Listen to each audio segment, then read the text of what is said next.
Welcome to ECO202, Study Session 6, Government, Aggregate Demand and Fiscal Policy. Introduction. Government exerts a lot of influence on the circular flow of income. Through its control over taxes and spending decisions, the government also influences the behaviors of our economic agents, such as the households and the firms. Fiscal policy is the use of taxes and government spending decisions to influence the level of aggregate demand. Therefore, in this study session, we shall explore the roles of government in the economy and how the government uses our fiscal power to influence the level of economic activity. Learning outcomes. When you have studied this session, you should be able to 1. Define and use correctly the following terms in bold: aggregate demand and fiscal policy. 2. Explain how the government uses its fiscal policy to influence aggregate demand. And 3. State the difference between balanced and unbalanced budget, the government and aggregate demand. Aggregate demand, AD, can be defined as consumption plus investment plus government demand for goods and services. That is, AD equals C plus I plus G. Since government demand is one of the components of aggregate demand, the government can use its tax policy and expenditure programs to influence the level of aggregate demand in the economy. We shall now look at the effect of these tools of government on the level of aggregate demand. Effect of taxes on national income. The government can increase aggregate demand in order to close a deflationary gap by reducing the tax rate. This will have an indirect effect on the economy by increasing the level of aggregate disposable income. And since consumption demand is a function of disposable income, this will boost domestic demand and thus lead to increase in aggregate demand. A change in tax rate will not shift aggregate demand function, but will only alter the slope of the function. Since tax revenue will vary with national income, reduction in tax rate will increase aggregate demand from AD1 to AD2 by changing the scope of the function. Thus, the deflationary gap can be closed. Effect of government expenditure on national income. An alternative way by which government can increase aggregate level of economy is through its expenditure policy. If increased government expenditure is met by tax revenue, then the effect on aggregate demand will be minimal. This is because the increase in government expenditure would have been matched by an equivalent decrease in private expenditure. The reduction in private expenditure is called crowding out effect. However, the effect of increase in government expenditure on aggregate demand function is different from the effect of taxes, which we have just enunciated above. An increase in government expenditure will shift the aggregate demand function upward, parallel to the former one. Thus, a deflationary gap may be removed by an appropriate increase in government expenditure or decrease in tax rates. An inflationary gap may be removed by an appropriate decrease in government expenditure. Comparative effects of expenditure and tax changes. There is a difference in the comparative effects of government expenditure and tax revenue of the same amount on aggregate demand. This is because increase in government expenditure will have immediate and direct effect on aggregate demand. The same is not true of taxes. A reduction in taxes of equal amount will not have same amount of effect on aggregate demand because only part of extra income realized from reduction in taxes will be spent. For instance, if government expenditure is raised by 100,000 to close a deflationary gap, and given that the multiplier is 2, the final rise in national income is 200,000. On the other hand, if government cuts income tax rate sufficiently to reduce its revenue by 100,000, households will have an extra 100,000 of disposable income. Consumption expenditure will, however, rise by less than 100,000 because only part of the extra income will be spent. If the marginal propensity to consume is 0.75, then the final rise in national income will be 150,000 naira. Theory of fiscal policy: balanced and unbalanced budget. People formerly believed that a prudent government must always balance its budget. But nowadays, it is generally accepted that a government can run an unbalanced budget in order to stabilize the economy. For example, a government can run a deficit budget to stimulate the economy during a period of recession. A budget is regarded as balanced when its current revenue is equal to current expenditure. A budget is said to be unbalanced when there is budget deficit or surplus. Budget surplus occurs when government revenue exceeds its expenditure. A budget deficit occurs when government revenue falls short of its expenditure.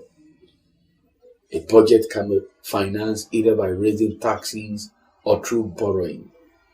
When government spends more without raising its taxes, its extra expenditure is said to be deficit finance. This deficit can be met by increase in borrowing either from the central bank of the state or from the private sector of the economy. Balanced budget multiplier. What will be the effect of balanced budget spending on aggregate demand? A natural assumption would be that an equivalent increase in government spending and taxes would leave aggregate demand and equilibrium output unchanged. But this is not so. Let's assume that government finances a new expenditure of 300,000 naira by tax revenue of equal amount. Although this implies that the budget is balanced, but we shall soon see that this action has positive effect on aggregate demand. The increase of 300,000 naira in government spending raises aggregate demand by 300,000 naira. But since the marginal propensity to consume out of disposable income is less than 1, say 0.7, this reduction in income by 300,000 reduces the consumption demand by only 210,000, which is arrived at by multiplying 0.7 by 300,000. Thus, the initial effect of tax and spending package is to increase aggregate demand by 300,000 because of government spending, but reduce it by 210,000 because the higher taxes reduce the consumption demand. Thus, a balanced aggregate demand has increased aggregate demand by 90,000. That is 300,000 naira minus 210,000. This example illustrates the principle of balanced budget multiplier, which states that an increase in government spending accompanied by an equal increase in tax results in an increase in output. Tools of fiscal policy. These tools can be classified into automatic and discretionary measures. Automatic tools of fiscal policy. Built-in stabilizer. Automatic stabilizers are mechanisms in the economy that reduces the response of the national income to shock. They are automatic since they are already built into the functioning of the economy, and thus they do not require deliberate intervention to make them work. Thus, they tend to cause injections as income falls or withdrawals as national income rises and vice versa, without the government making policy decisions to bring about these changes. For example of automobile stabilizer include taxes, national insurance, or progressive taxes. This use increases when national income rises and decreases when it falls, thereby respectively bringing about expansionary and inflationary forces on the economy. Active or discretionary fiscal policy. Although the automatic stabilizer are always at work, government can embark on active or discretionary fiscal policies which alter spending level or taxes in order to stabilize the level of aggregate demand. While built-in stabilizers are often designed for short-term minor fluctuations, discretionary, although the automatic stabilizer are always at work, government can embark on an active or discretionary monetary policies which alter spending levels or tax rates in order to stabilize the level of aggregate demand. While built-in stabilizers are often designed for short-term minor fluctuations, discretionary fixed policies are used to cater for persistent fluctuation or gap in the economy. Counter-cyclical fiscal policy, automobile and discretionary changes. It may be inferred from the relationship between A. Public expenditure and GNP, and B. Taxation and GNP that a counter-cyclical fiscal policy would require increase in public expenditure and reduction in taxation to fight depression, and reduction in public expenditure and increase in taxation to control inflation. In other words, it may be inferred from the relationship between A. Public expenditure and GNP, B. Taxation and GNP, that a counter-cyclical fiscal policy will require increase in public expenditure and reduction in taxation to fight depression, and reduction in public expenditure and increase in taxation to controlling inflation. In other words, fighting depression will require deficit budgeting, and control inflation requires surplus budgeting. Some of the budget changes are automatic and some are discretionary. The automatic budget adjustment takes place only when fiscal policy has built-in flexibility. The automatic budgetary changes should follow the change in GNP. Built-in flexibility in the fiscal policy requires that as GNP falls, both income and consumption decline. Consequently, the revenue from both direct and indirect taxes decline. Government establishment and committed expenditure remain the same. Public expenditure exceeds its revenue and the budget automatically runs into deficit. This effect is more quick and powerful in the countries which provide unemployment allowances and other relief benefits. When GNP increases, tax base expands and tax revenue increases. Expenditure level remains the same. The budget automatically shows surplus. The deficit surplus resulting from the fluctuation in GNP works as automatically stabilizer of the economy. However, it is generally believed that automatic stabilizers prove to be adequate and serve useful purpose only for short-term fluctuation in the economy. Automatic stabilizers prove generally to be inadequate to control economic fluctuations of larger amplitude Under such conditions, discretionary changes in budget become necessary. The discretionary changes in the budget refers to the changes in the tax structure and in the level and pattern of public expenditure by the government on its own discretion.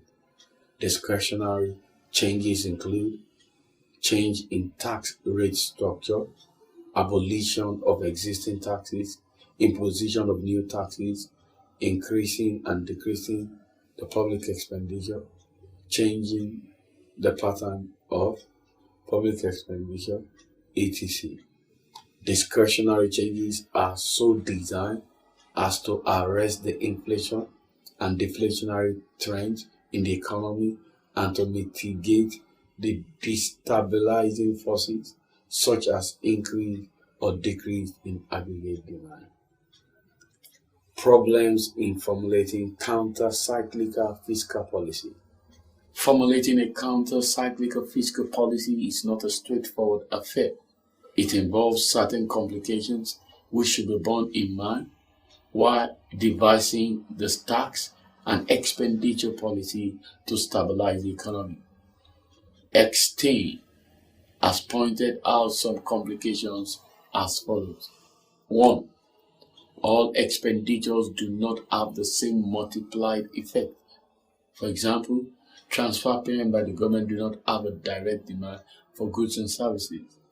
Public expenditure, e.g. free education, free hospital facilities, replace the private expenditure. 2. Not all tax changes have the same multiplied effect. For example, taxes paid by the upper income group have lower multiplier effect than those paid by lower income group.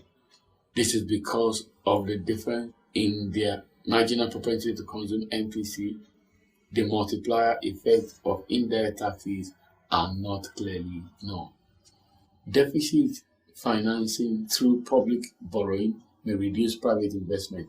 This kind of deficit financing reduces the multiplier effect. Number 4, there are practical difficulties in relation to the assessment of time, lags, and accuracy of forecasts. Therefore, there is uncertainty in relation to effectiveness of fiscal policy. Summary. You have learned in this study session that government exerts important influence on the national economy through the manipulation of its fiscal policy. The government can increase or decrease aggregate demand in order to close a deflationary and inflationary gap, respectively. There are two types of fiscal policy. There is the automatic stabilizer, and there is also the active or discretionary policy. While the former is used for short-term fluctuations in the economy, the latter takes care of the more persistent fluctuations. We also hinted at some problems likely to be encountered in formulating counter-cyclical fiscal policy. This is the end of study session 6. Thanks for listening.